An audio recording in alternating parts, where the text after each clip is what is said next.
Welcome to another episode of The Senior Soup. My name is Raquel Micit. I am the owner of Amada Senior Care, and I'm here with my co-host Ryan Miner, who works with Enobo Care. The soup of the day is all about strategic planning and education of seniors to prevent victimization. The spotlight is on our very special guest, Montgomery County State's Attorney, John McCarthy. Good morning, John. Good morning, Raquel. It's great to be with you. We are so honored to have you on today, and our platform involves senior advocacy and helping seniors stay safe so that they can continue to thrive wherever home may be. We know that you share the same goals with serving Montgomery County senior populations. Can we start it off with just walking us through how your office is an advocate for seniors and what are some things you guys are doing out there? I'll begin by just indicating that I have a personal long-standing relationship with a number of continuing education programs in the county. Oasis is anchored at Montgomery Mall that serves the senior community, and also Osher,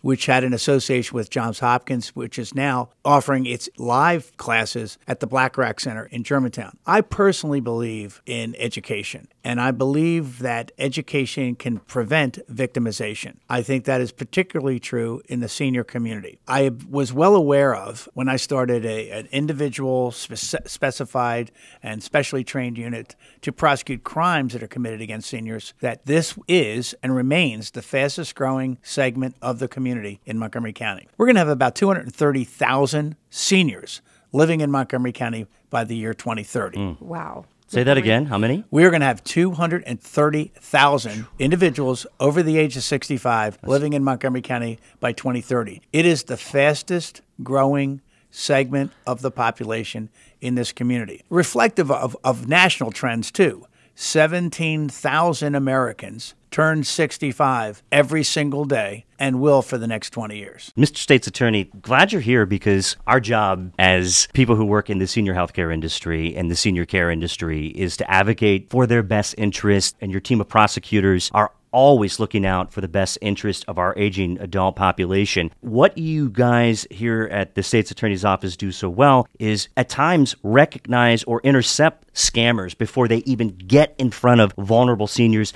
at Leisure World, at Ryder Wood, at places like Ingleside. And my grandmother was called on the phone by someone that she thought she recognized their voice. She's 80 years old, and they stole money from her. It made me furious, John. And Washington County prosecutors went after this whole network. How do you guys do it down here? The main way we do it is, I say, twofold. My goal is initially to prevent victimization. It's much easier from my standpoint to educate at the front end rather than to try to solve a problem for a victim at the back end. And I do personally do these things dozens of times a year. I have probably, during the time that I've been state's attorney, made 300 unique and separate presentations to members of the senior community, many of them through Osher or Oasis. But I've been in Ingleside, I've been at Leisure World, I've been in Asbury, I've been in Ryder Wood, I've been at Holiday City. I've been everywhere. And what we try to do is we do look at trends. Some trends are seasonal IRS scams that may occur as we get closer to tax time. Sometimes you have traveler scams when people are coming in, maybe in the spring when people are doing gardening and cleaning around their house and people are scamming them to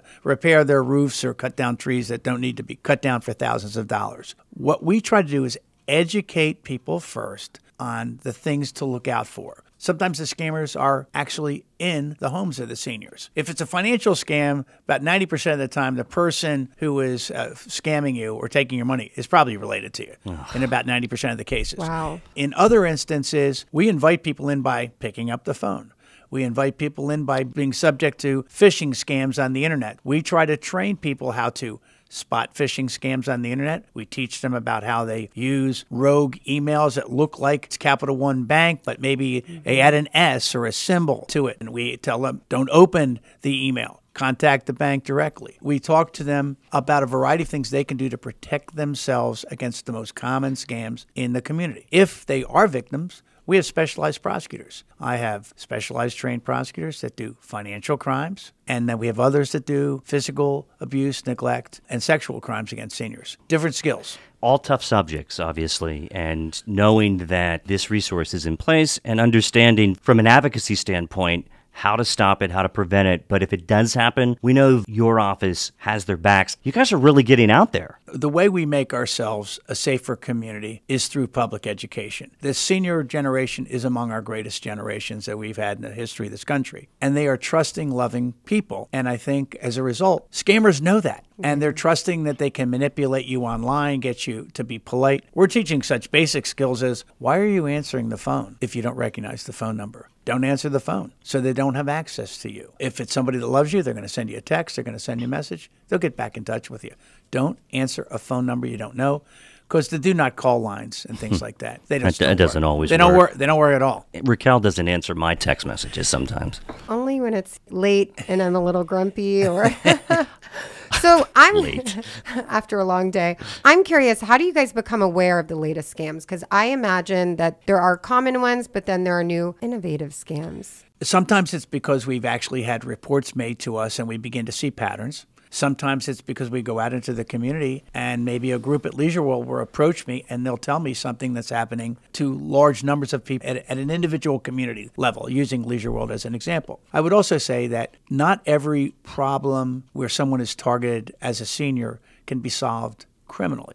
We have a tremendously close relationship with the Consumer Protection Agency that is headed by Eric Friedman. And we work in concert with one another because there are multiple ways for us to attack issues that threaten our seniors, whether it's through the Consumer Protection Agency, whether it's through prosecution here. And we also work with licensing agencies. If it's home healthcare nurses and things like that, these are marvelous people that help a lot of people. But to make sure that the people that you're inviting into your home through one of these agencies has been checked out and criminally verified as being safe. You could speak on that because you go through that process daily. We vet our caregivers. We go above and beyond what the state requires. We don't just do a state background check. We do a federal background check. We reference them. It can be more expensive to hire a caregiver through an agency, but that's why you do it, to help prevent being in crisis mode in situations where you could get yourself caught in a bad spot. I think it's wonderful that you do background checks and criminal background checks, because I know from the experiences that we've had here, not all agencies do that. When you hire through an agency, I think there is an assumption in the general public that agencies do criminal history background checks on their employees. You do that. Not everyone does. That's one of our cautionary tales. If you're going to bring somebody into your home, ask the agency that you're hiring the individual through, how comprehensive are your background checks? I think that's vitally important. Not just a state, but also a federal background check, because they could have lived in other states. It happens, you guys. I've seen it. And also, we help them train to keep a lookout for potential scams for when they are with our seniors. So that's really important too. Question for both of you. You see it from the business side to keep seniors safe, and you're interfacing directly with them. And then John, of course, from a governmental public safety perspective. What should families ask for when they have someone coming into their home? Raquel, what do you look for in a background to say this might not be an ideal candidate to serve our clients? I can tell you, even before the background check goes through, I have a very frank conversation and say, hey, is there anything that you think I'll find on the background check? Because if I do, it's okay. We all make mistakes. We'll talk about it. Unfortunately, if there's theft, if there's violence, any red flags, we cannot move forward. We want to provide a service of a certain quality and protection, to be quite honest. Some agencies may not be as thorough as Amada Senior Care. And it's really important that when we have someone in our home, that we trust them and that we know that they're there to also serve seniors' best interest. I have some internal investigators here that follow white-collar crime cases against seniors. Dan Wortman, who works for me, was former chief of police down in Tacoma Park, said to me, would you please add this to your presentation? Make sure people are warned on the importance of checking out the people they're inviting into their homes. Is there any pending county legislation or legislation at the Montgomery County level or even the state level that seniors should know about that impacts them? I don't know what's on the agenda for the next legislative session. I am a member of the legislative committee for the State's Attorneys Association for Maryland. Cannabis. I can tell you a lot about marijuana. That is dominating the conversation. Seniors have a lot of questions, John. I think we are on the cusp of voters in the state of Maryland having an opportunity as to whether or not they're in favor of legalization of personal amounts of marijuana. If the polls are accurate, We are going to legalize in November. And then the key is going to be how we're going to distribute those licenses, because there's a lot of conversation in Annapolis about doing that along equitable lines. So I actually think this is good legislation, believe it or not. And I think it's good legislation for two reasons. One, the last 14 drug-related homicides in Montgomery County have been over marijuana. I also think that there is a lot of demand for handguns in the distribution of drugs. I think we can reduce the demand for handguns, ghost guns in particular, and reduce homicides. But the state can't get greedy.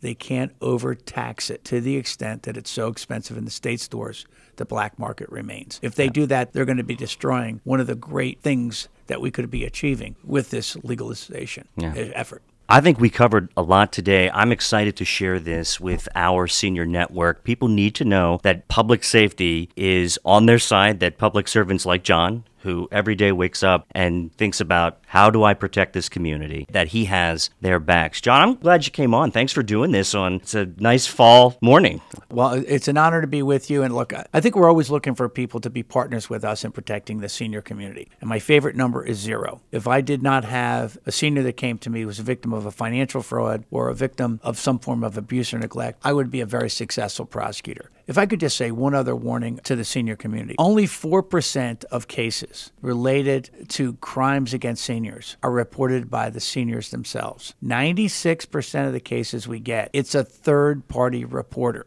So one of the challenges to people in the community, whether you're a member of the senior community or not, we got to look out for each other. We've got to be communal about this. If you're in the senior community, look out for each other. If you are watching over a senior, make sure that more than one person is looking at the books. Well, make sure that when it comes to your finances, more than one person is seeing the financial records and your accounts. When one person alone is in control, it is ripe for abuse and fraud. That's great advice, John. Thank you so much. I think he was spot on, and that we're all in this together. It's not just on our seniors. On that note, I think that's a wrap, right, Ryan? I think that's a wrap. We're going to catch up again on some other topics, and I hope you come back. I would love to come back, and I wish you well. I think this is a very important community message to protect our seniors. Thank you so much. Thanks so much. You can listen and subscribe to the Senior Soup podcast by visiting theseniorsoup.com. And you'll find us on Apple Podcasts, Spotify, Google Podcasts, Stitcher, iHeartRadio, YouTube, and most other major podcast platforms. Raquel and I will catch you on the next episode of the Senior Soup. Until next time, keep caffeinated and love one another.